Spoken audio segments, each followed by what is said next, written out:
नमस्कार, प्रखर राजपूत को देख रहे हैं आप। आज तारीख है 8 फरवरी साल 2026 और इजराइल, फिलिस्तीन, लेबनान, पाकिस्तान, भारत समेत पूरी दुनिया की खबरों के साथ एक बार फिर से आपके सामने हाजिर हुआ हूं। दोस्तों, इस वीडियो में आपको बताएंगे कि आज अब्बास अराची ने एक ऐसा बयान दिया है कि इस बयान के बाद इजराइल इस कदर टेंशन में आ गया कि इजराइल के प्रधानमंत्री बेंजामिन नेतन्याहू भाग के अमेरिका पहुंच गए हैं, क्योंकि अब बेंजामिन नेतन्याहू को यह खतरा महसूस हो रहा है कि ईरान अब ना तो झुकने वाला है और ना ही उस काम को करने वाला है जिस काम के पीछे अमेरिका और इजराइल इतने सालों से परेशान है। और साथ इस वीडियो में आपको यह भी बताएंगे कि इस समय ईरान ने साफ तौर पे कह दिया है कि हम जंग के लिए पूरी तरीके से तैयार हैं। और इस तैयारी के बारे में ईरान के जो मौसावी साहब है उन्होंने क्या कुछ बोला है, क्या कुछ कहा है, उसके बारे में आज हम डिटेल में एनालिसिस करेंगे दोस्तों। और साथ इस वीडियो में आपको यह भी बताएंगे कि जिस एप्स्टीन फाइल में मोदी साहब का नाम आया, डोनाल्ड ट्रंप का नाम सामने आया, साथ ही अलग अलग और लोगों का नाम सामने आया, अब उस एप्स्टीन फाइल में अंबानी का नाम भी निकल के सामने आया है। हालांकि जो मोदी का नाम निकल के सामने आया था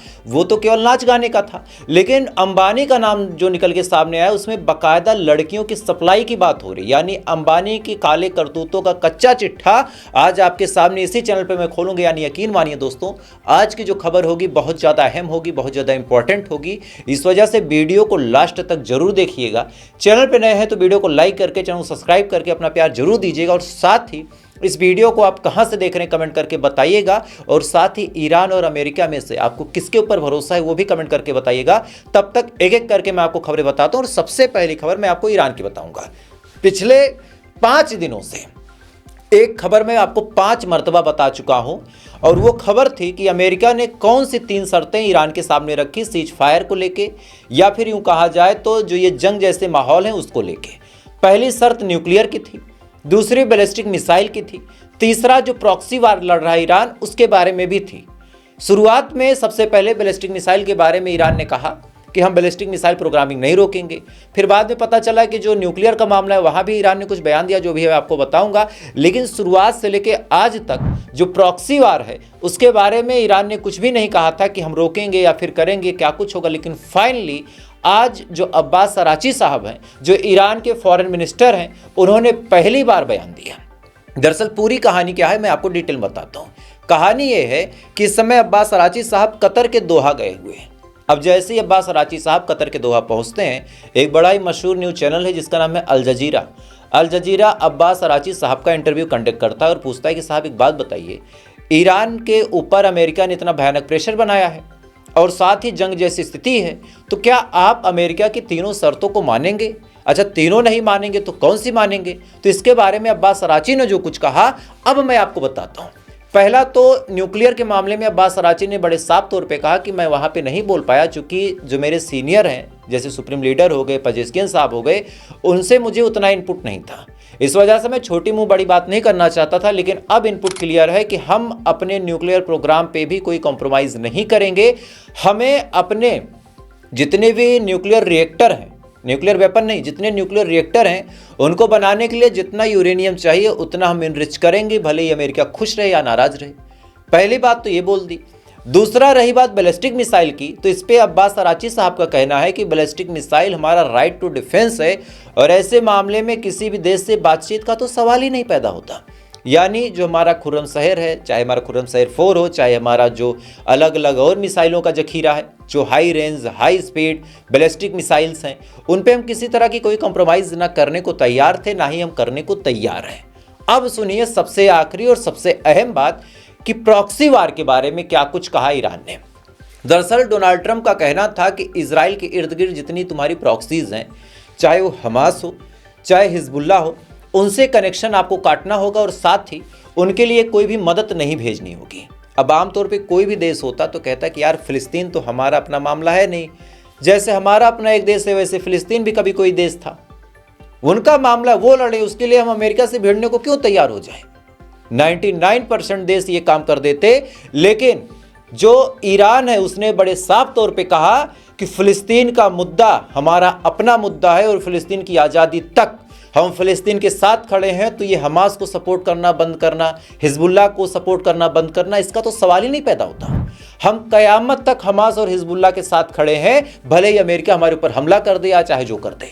यानी पहली बार ईरान के फॉरेन मिनिस्टर अब्बास अराची साहब ने यह बात बड़ी क्लियरली बोल दी है कि हम प्रॉक्सी वार में हमास के साथ हैं, हिजबुल्लाह के साथ हैं, हूती के साथ हैं और इनसे अलग, इनसे जुदा हमें कोई नहीं कर सकता, भली सिचुएशन चाहे जो हो। अब इधर ये तमाम चीज़ दोस्तों चल रही है।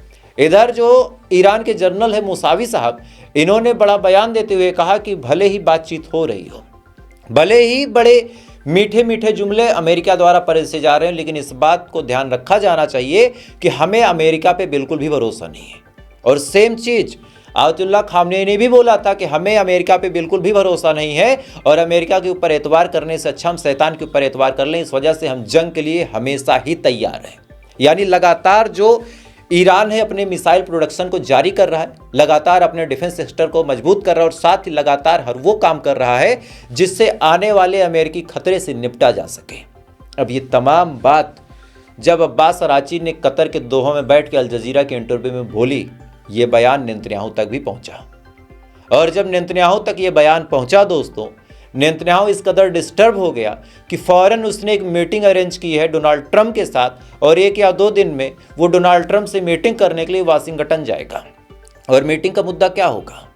मीटिंग का मुद्दा बड़ा क्लियर यही होगा कि एनी हाउ डोनाल्ड ट्रंप को एनी हाउ कुछ भी करना पड़ जाए, हाथ जोड़ने पड़ जाए, हमले करने पड़ जाए, कुछ भी करना पड़ जाए, लेकिन ईरान की जो बैलिस्टिक मिसाइल प्रोग्रामिंग है उसको घटा के, उसको एकदम करके 250 किलोमीटर की रेंज पे रहना होगा।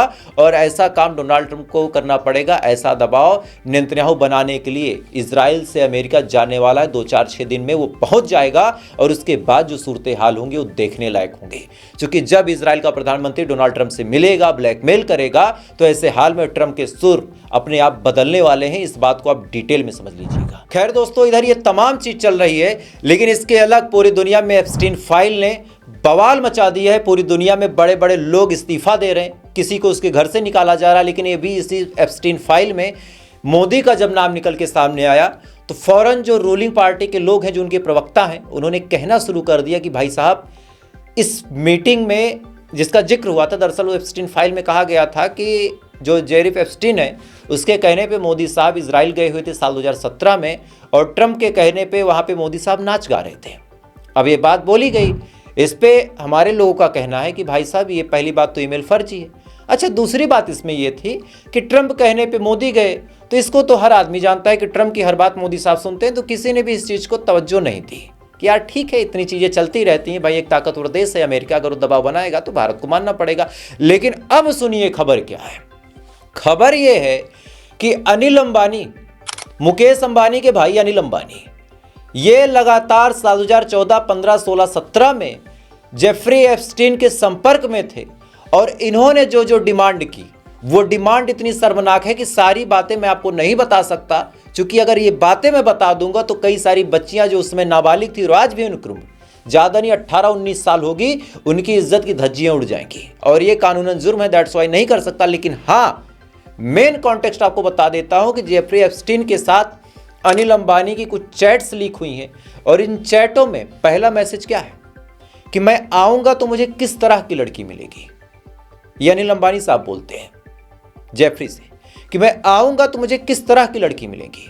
सामने से रिप्लाई आता है कि आपको 12 से 13 साल की एक ब्राउन सुनहरे बालों वाली स्वीडिश लड़की मिलेगी। इसके बाद ये कहते हैं कि श्योर हैं आप? सामने से वो कहता है कि अरे आप टेंशन ना लो, 12-13 साल की है लेकिन आपको पूरे मजे देगी। इसके बाद ये कहते हैं ठीक है, बुक कर दो। और सबसे ताजुब की बात यह है कि जिस टाइम पीरियड की बात है उस टाइम ये मोदी के सबसे ज्यादा करीबी थे और इसके 2-4 सबूत आपके सामने रखता हूं। अनिल अंबानी, जिनका डिफेंस सेक्टर में कोई भी एक्सपीरियंस नहीं है, मतलब ना के बराबर एक्सपीरियंस है, लेकिन आपको याद होगा जब राफेल भारत आया था पहली मर्तबा और उसके बारे में इतना हवा उड़ा था कि भाई राफेल आ गया, अब तो डिफेंस इतना आगे जाएगा।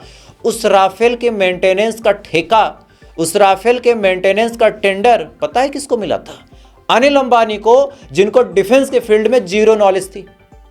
मतलब एक नादान से बच्चे को भी अगर पकड़ाना होता तो पकड़ा दिया जाता। लेकिन मोदी साहब की करीबी का फायदा यह हुआ कि जैसे आज अंडारी और अंबानी मजा मार रहे हैं, सेम उस समय अनिल अंबानी साहब मजा मारते थे और लाखों करोड़ का यह टेंडर अनिल अंबानी की कंपनी को दे दिया गया। और हमारे देश का सबसे माना जाना जो एरोनॉटिक कंपनी है HAL, हिंदुस्तान एरोनॉटिक लिमिटेड, उसको ये टेंडर नहीं दिया गया, अनिल अंबानी को दिया गया। साथ ही और सुनिए, कई मर्तबा ऐसा हुआ जहां अनिल अंबानी की कोई योग्यता नहीं थी, कोई कोटेशन नहीं था, कोई टेंडर नहीं निकलना था, लेकिन मोदी की करीबी होने की वजह से इनकी कंपनी को फायदा पहुंचाने के लिए मोदी साहब ने उनको वो ठेका दिलवाया। राफेल इसका बड़ा एग्जाम्पल है, लेकिन ऐसे हजारों एग्जाम्पल अगर आप सर्च करेंगे आपको मिल जाएगा। और उसी टाइम पे अनिल अंबानी की चैट जेफरी एप्स्टीन से निकल के सामने आती है कि मुझे क्या सर्विसेज मिलेंगी। कई ऐसे सबूत निकल के सामने आए हैं कि अनिल अंबानी जेफरी एप्स्टीन से मिलने के लिए वहां पे गए भी थे। और ये जो लीक चेक है, इसमें साफ तौर पे आप पढ़ भी सकते हैं, अगर आप गूगल करेंगे आपको तमाम डिटेल्स मिलेंगी, जिसमें अनिल अंबानी डिमांड कर रहे हैं कि मुझे क्या मिलेगा, और सामने से जेफरी एप्स्टीन कहते हैं कि आपको 12-13 साल की लड़की मिल जाएगी, सुनहरे बाल होंगे और आपको पूरा मजा देगी।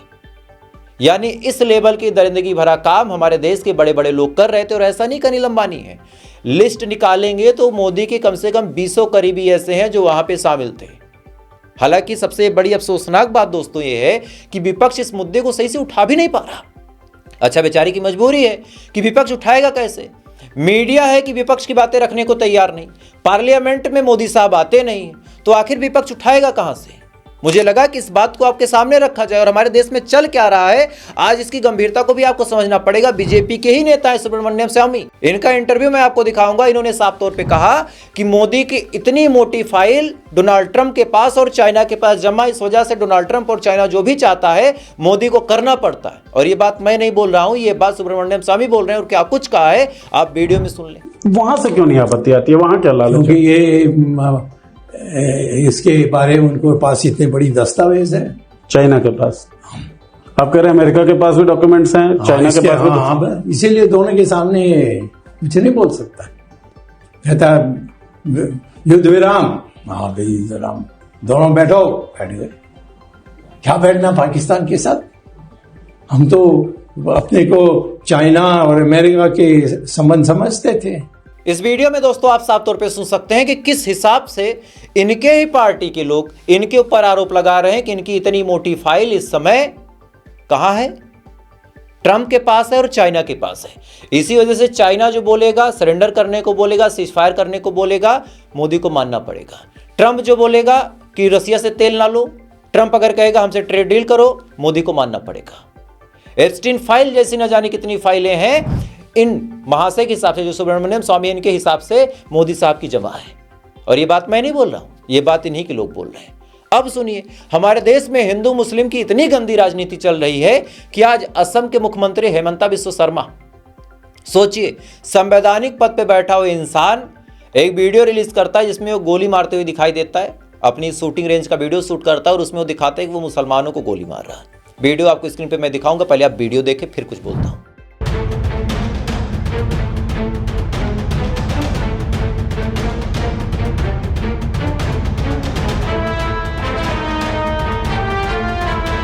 इस वीडियो में आप साफ तौर पे देख सकते हैं कि किस हिसाब से हेमंता बिस्वा शर्मा गोली दागते हैं और वो गोली एक दाढ़ी और टोपी वाले इंसान को जाके लगती है।